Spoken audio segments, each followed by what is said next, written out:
آخری دو صورتیں یہ گویا کہ قرآن مجید کے اختتام پر دو پہرے دار ہیں۔ یہ دو صورتیں ہیں کہ جو اصل میں مدنی صورتیں ہیں، نازل ہوئی ہیں مدینہ منورہ میں،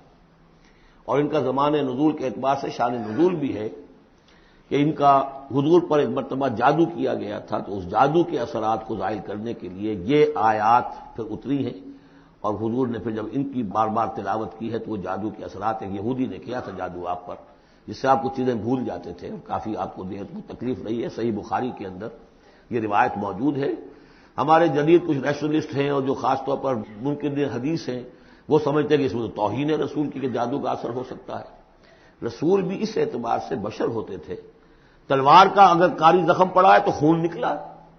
اور خون نکل گیا تو زوفتاری ہوا، زوفتاری ہوا تو بے ہوشی بھی ہوئی ہے۔ یعنی یہ جسم جو ہے ان کا، اس کے اعتبار سے جو بھی بخار آپ کو چڑھا ہے، بخار میں تکلیف ہوئی ہے، عالم نزع میں نہایت شدید تکلیف ہوئی ہے، تو اس حوالے سے یہ نہ سمجھیے کہ وہ بشریت کے جو لوازم ہے وہ ختم ہو جاتے ہیں، لیکن اللہ تعالیٰ کی طرف سے انہیں ایک مقام ملا ہے، ایک عصمت ملی ہے، ایک بزرگی ہے، وہ اپنی جگہ پر ہے۔ تو جادو کا وہ واقعہ بالکل صحیح ہے جو ہوا ہے، لیکن اس کے لیے اب یہ دو صورتیں ہیں، اور یہاں خاص طور پر نوٹ کر لیجئے کہ یہ معوذتین، یہ ایک صورت بھی ہو سکتی تھی، لیکن قرآن حکیم میں جو عام مزاج ہے کہ صورتیں جوڑوں جوڑوں کی شکل میں ہے تو دو حصوں میں تقسیم کر دیا، اور اس کی تقسیم کیا ہے؟ ایک وہ چیزیں ہیں جو انسان پر باہر سے حملہ آور ہوتی ہیں، اور ایک چیز وہ ہے جو انسان کے اپنے اندر سے حملہ آور ہوتی ہے۔ ان دونوں کو دو علیحدہ چیزوں میں رکھ کر اور سکھایا گیا ہمیں کہ تم ہمیشہ اللہ کی پناہ طلب کرتے رہا کرو ان چیزوں کے اثرات سے، ان چیزوں کے اثرات بد سے اپنے آپ کو بچانے کے لیے۔ بسم اللہ الرحمن الرحیم، قل اعوذ برب الفلق، کہو کہ میں پناہ میں آ گیا صبح کے رب کی۔ فلق، فلق ویسے تو یہ لفظ ہم پڑھ چکے ہیں سورہ انعام میں، فالق الاصباح، رات کی تاریکی کا پردہ پھٹتا ہے اور سپیدہ سحر نمودار ہوتا ہے، یا گٹھلی فالق الحب والنوائب، تو وہ جو گٹھلی ہوتی ہے وہ بھی پھٹتی ہے تو اس میں سے دو پتیاں نکلتی ہیں تو درخت بنتا ہے۔ اس اعتبار سے فلق سے مراد یہاں صرف صبح نہیں ہے، بلکہ جو اگلی صورت میں آ رہا ما خلق، جو بھی کچھ اس کائنات میں اس نے پیدا کیا ہے در حقیقت وہ عدم کا پردہ چاک کر کے اس کو وجود بخشا ہے، عدم سے، عدم محض سے، کریشن ایکس نیہیلو، بغیر کسی شے کے کسی شے کو بنانا۔ تو قل اعوذ برب الفلق من شر ما خلق، میں پناہ میں آتا ہوں اس کی تمام مخلوقات کی پناہ سے۔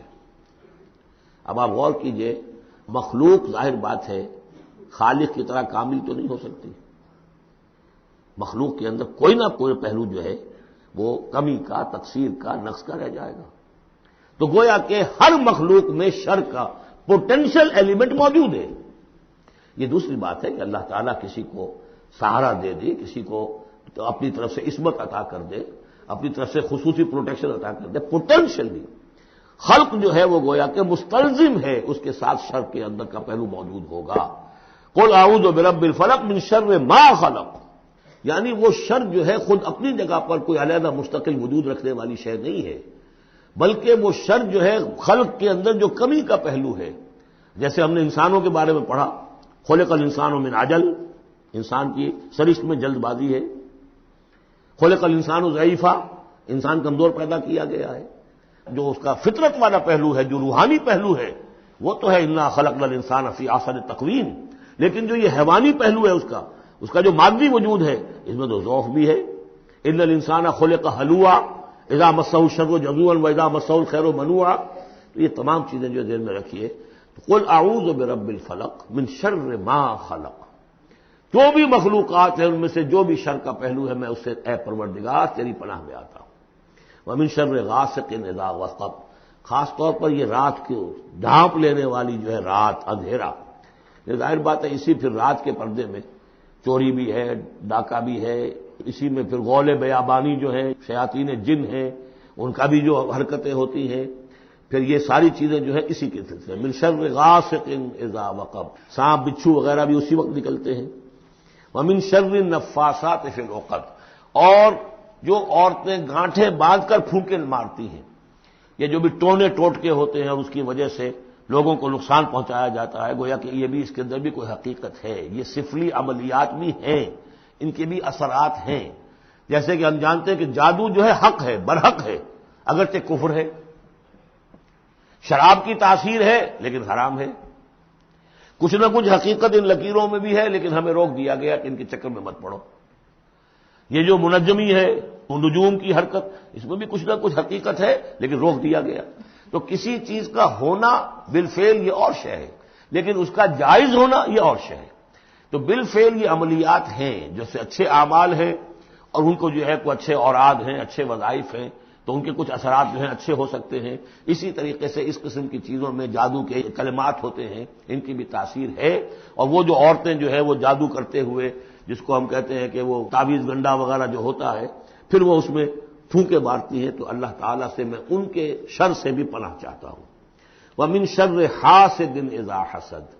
اور حسد کرنے والے کے شر سے بھی میں اللہ کی پناہ طلب کرتا ہوں، جبکہ وہ حسد اپنا استعمال کرے. اگر حسد ہے دل کے اندر ہے تو بات اور ہے، حسد کو بروئے کار لائے وہ، اور وہ انسان کے درپے ہو جائے اس حسد کی وجہ سے، اس سے کوئی نقصان پہنچانے کو. اور اسی کتابیں ہے عین، العین حق، کہ اگر انسان اس حاسدانہ نگاہ سے کسی کو دیکھتا ہے اس کے بھی اثرات ہوتے ہیں، اور اس دیکھنے کے بھی کچھ برے اثرات جو ہیں وہ ظاہر ہو جاتے ہیں. تو یہ تمام چیزیں اپنی جگہ پر ہیں، لیکن ان سے پناہ کرنے کے لیے آپ لمبے چوڑے کوئی اور سلسلوں میں نہ پڑیں. یہی معوذتین اللہ نے جو محمد رسول اللہ کو تلقین فرمائے، سارا دار و مدار ان پر ہونا چاہیے. تعوذ کرتے رہیں، اس لیے کہ ہم پڑھ چکے ہیں سورہ بقرہ میں کہ حضرت سلیمان کے زمانے میں جنات جو تھے انہوں نے یہ سارے کام شروع کیے تھے، اور لوگ ان سے سیکھتے تھے جادو ٹونا. اور آج بھی نقش سلیمانی کے نام سے بکتے ہیں اس قسم کے جو بھی تعویذات ہوتے ہیں، اور وہ دھندا بنا ہوا ہے. تو اس کو لوگوں نے سیکھا، اور وہ لوگ جو ہے آج بھی ہمارے ہاں یہ چیزیں چل رہی ہیں، لیکن یہ چیزیں حرام کی گئی ہیں. اور کہا گیا ہے کہ کوئی کسی کو نقصان نہیں پہنچا سکتا جب تک کہ اللہ کا اذن نہ ہو. اگر یہ یقین انسان کے دل میں ہو تو پھر اسے کوئی نقصان نہیں ہوگا. اور ویسے تو یہ ہے کہ تکلیف اللہ کی طرف سے کسی وقت آ سکتی ہے، بغیر اس کے کہ کوئی اور آپ کو پہنچائے، اللہ کی طرف سے خود بھی آ سکتی ہے. بارک اللہ لی و لکم فی القرآن العظیم ونفعنی وإیاکم بالآیات والذکر الحکیم.